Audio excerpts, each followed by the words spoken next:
I used to believe that if I worked hard enough, my parents would finally see me, that they would look at me the way they looked at my sister, Harper, like she was the sun and I was just some flickering lamp in the corner. Growing up, everything about Harper was celebrated.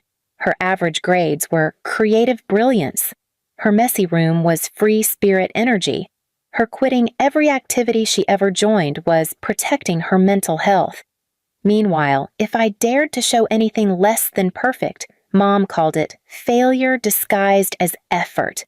It didn't matter that I was the one who cleaned the house, kept the peace, stayed out of trouble.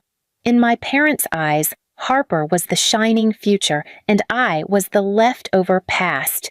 Please subscribe to our channel and tell us in comments from where are you watching this video. After I turned 27, something cracked inside me. I was tired of being ignored, tired of working dead-end retail shifts, tired of living under my parents' roof where every day began with criticism. Dad told me I wasn't job material. Mom said no company wanted someone who never learned to shine. Harper, of course, would sit at the kitchen island scrolling on her phone, smirking like she agreed with every word. One afternoon, after Dad told me I lacked basic ambition, I enrolled in a 6-month technical certification program for office administration and IT support. It wasn't a glamorous path, but it was mine. Something I chose. Something that could finally get me out. I didn't tell my parents at first. They didn't deserve that information. I just left the house every morning saying I picked up extra shifts. Harper mocked me, asking if pretending to work is the new hobby. I let her laugh. She'd never worked a day in her life, and my parents never pushed her to. Those 6 months were the hardest I'd worked in years. I studied late at night in my room with a cheap lamp and a second-hand laptop. I practiced typing drills until my fingers cramped. I learned spreadsheets, project management basics, ticketing software, things I'd never been exposed to because my parents believed I wasn't smart enough for office work. But I was good, better than I expected. My instructors praised me. One of them even said I had natural leadership potential. No one had ever said anything like that to me before. The last day of the program, when I held the certificate in my hands, I cried in the parking lot. Not big sobs, just silent tears of relief because for once, something belonged to me. Something with my name printed in bold letters, not overshadowed by Harper's never-ending spotlight. And like an idiot, I decided to share the moment with my parents. I thought maybe, this would be the thing that made them proud. When I walked into the house holding the certificate folder, Mom was in the living room brushing Harper's hair like she was 5, even though she was 24. Dad was on the couch watching the news. I did something, I said, my voice small but hopeful. I completed a course, a real one, for an office job. I wanted to show you. Harper rolled her eyes without even turning her head. God, no one cares about your little school projects. Mom turned the folder over in my hands like it might bite her. What job? What course? Why didn't you tell us? Because you wouldn't have supported me, I whispered. Dad scoffed. You lied. Again. That's all you're good at. It wasn't lying, I said. It was studying, learning, trying. I need a better job. Harper laughed a short, sharp laugh. That's hilarious. You acting like you're going to be some office professional now. You wouldn't last a week. Something inside me shrank, but I didn't back down. I got really good grades, top of my class. I can apply for entry roles, maybe even admin assistant. Dad stood up abruptly. And you think that makes you better than your sister? What? No, Dad. I didn't even understand what he meant. Mom crossed her arms. Harper's been applying to jobs for months. Do you know how discouraged she feels? And here you are, flaunting some certificate, rubbing success in her face? I wasn't flaunting. I just wanted to share. But they were already spiraling, their voices merging into the same cruel symphony I grew up with. You always try to ruin her confidence. You never think about how your actions affect her. You're selfish. You're jealous Harper's talented in ways you'll never be. And the words that cut deepest. Just because you finished some cheap course doesn't make you special. Dad snatched the folder out of my hands so fast the corner scraped my palm. What's so important about this piece of paper anyway? That piece of paper could get me a job, I said, losing my breath. Please, please give it back. Mom grabbed it next, examining it with contempt. Harper leaned over her shoulder. She'll feel behind, Mom said suddenly, her voice cold but calm, the way she sounded when she made decisions she intended to stick with. Behind? I repeated. Harper tilted her head in fake innocence. It's kind of embarrassing if she suddenly gets a job and I don't. People will think something's wrong with me. Something snapped in Dad's face. You're right. He walked to the kitchen, opened the drawer, pulled out a lighter. My heart stopped. Dad, don't. Please, please don't touch it. Mom blocked me with her arm. Stop making a scene. You knew this would upset her. No, no, no. Dad flicked the lighter. The flame hissed alive. Stop! I screamed, lunging forward. But Mom grabbed my arm, hard. Calm down. This is for the family. Harper smirked. Dad held the certificate over the flame. No, Dad, please. I sobbed, tears blurring. Everything. The edges curled, blackened, caught fire. The certificate, 6 months of struggle, 6 months of hope, turned to ash in seconds. Harper clapped. Mom cheered like they'd won a game. Dad smirked with satisfaction. My breath collapsed in my chest. I fell to my knees, choking on air that suddenly felt too thick to breathe. Why? I whispered, broken. Why would you do that to me? Mom crouched beside me, calm as ever. Because you need to understand your place. Harper is the achiever in this family. You don't jump ahead. Harper leaned down, voice honey-sweet and poisonous. Don't worry, you'll find something else. Maybe a cleaning job? You're good at that. Dad patted my shoulder like he was comforting a child. You'll thank us later. This is for balance. Balance. They burned my future for balance.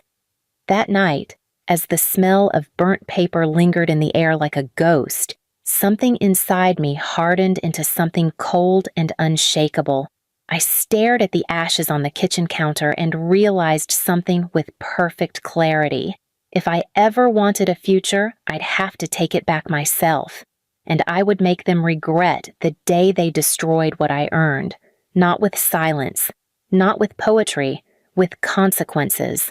The morning after they burned my certificate, the house felt different.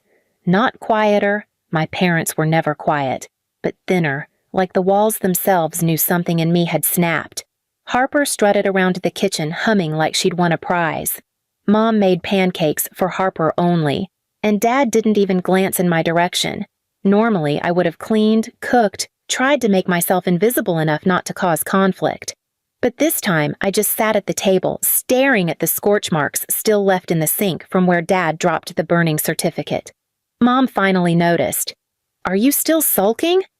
Emma, it was just a piece of paper. You act like we killed someone. My voice came out low. You destroyed 6 months of my work. Harper scoffed. Here we go again. Drama queen strikes back. I didn't look at them. I couldn't. If I did, I might explode. Instead, I pushed my chair back and walked to my room, ignoring their comments. I spent the whole day replaying it. Every insult, every cheer, every laugh, every second of that flame eating my future. The more I thought about it, the clearer everything became. I didn't just lose a certificate. They'd stolen my independence, my effort, my chance to escape, my first step towards something better. And they did it intentionally.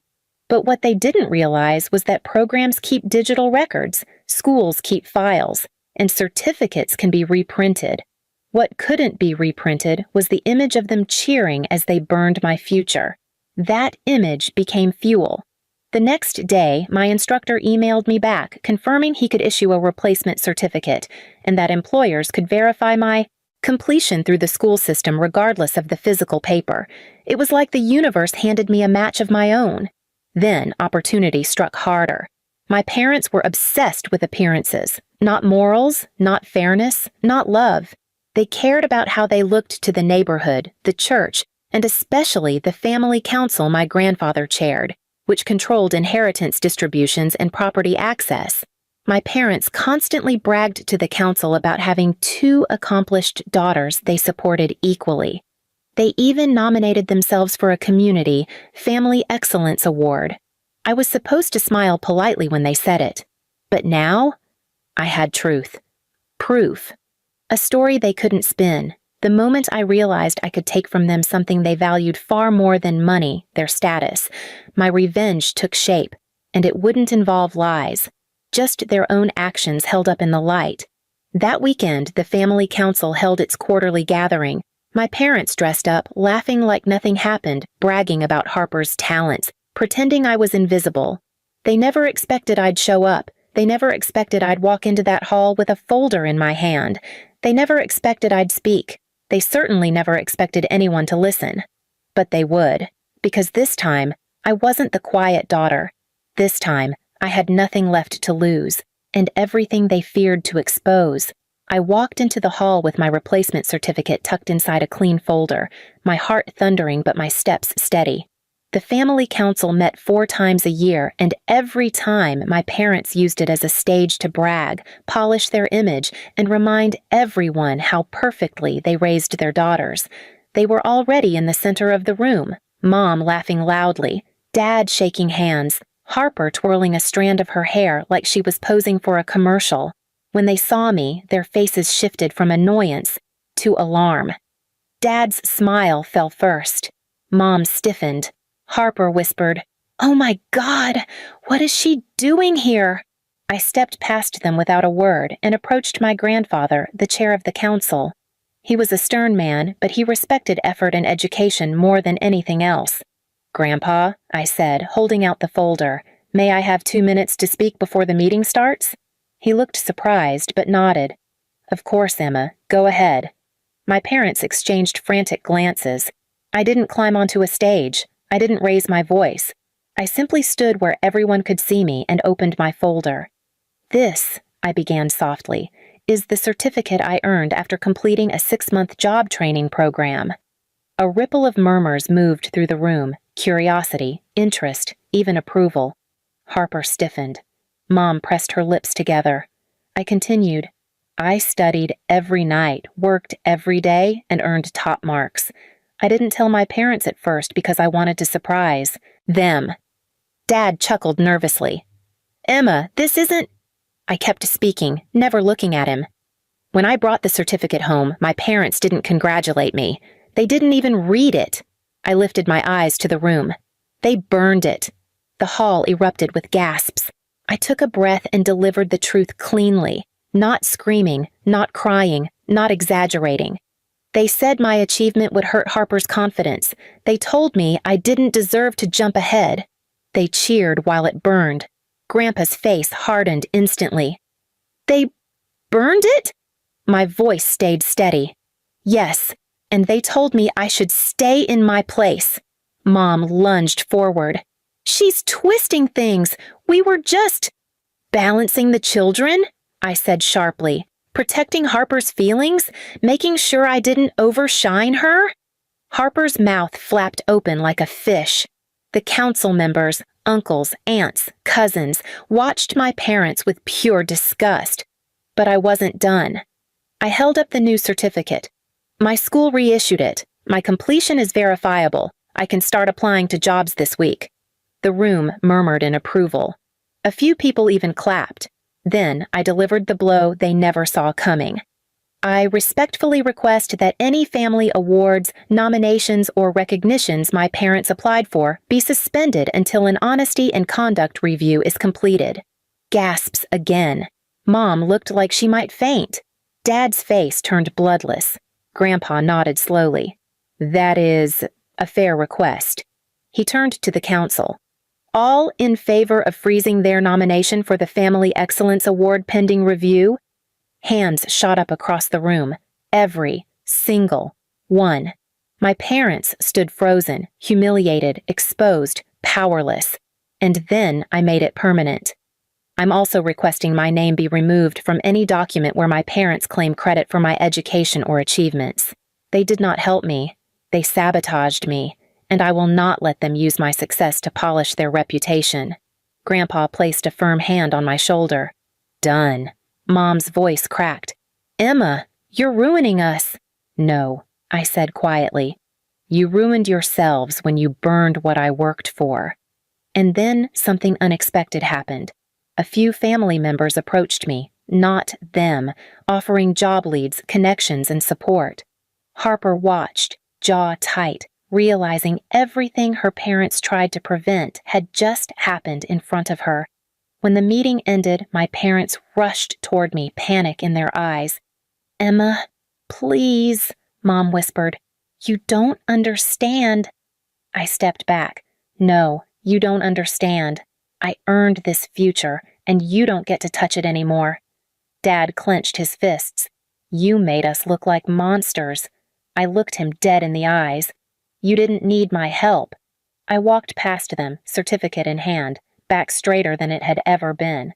My revenge wasn't dramatic. It wasn't poetic. It was concrete. I took the one thing they valued most: their standing, their reputation, their illusion of being perfect parents, and I shattered it with nothing but the truth. As I left the hall, Harper muttered under her breath, "You'll regret this." I smiled without slowing down. "No," I said quietly. "For the first time, I won't." And I didn't look back.